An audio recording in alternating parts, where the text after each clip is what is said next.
घाटकोपरमध्ये नाले सफाई न झाल्यानं मनसे आक्रमक झाली आहे। माता रमाबाई आंबेडकर नगर परिसरातली ही घटना आहे।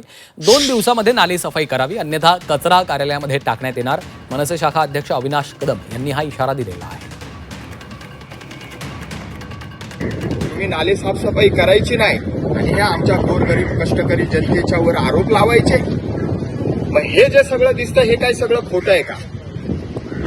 मी महाराष्ट्र नवनिर्माण सेना वॉर्ड क्रमांक 133 च्या वतीने उद्याचा 8वा म्हणजे शेवटचा दिवस, शनिवार रविवार डिस्काउंटमध्ये 2 दिवस, येत्या सोमवारी मुंबई महानगरपालिकेचं मुख्य कार्यालय या ठिकाणी हा संपूर्ण कचरा हा बादल्यांमध्ये मी भरणार आणि त्या मुख्य कार्यालयाच्या बाहेर नेऊन मी ठेवणार।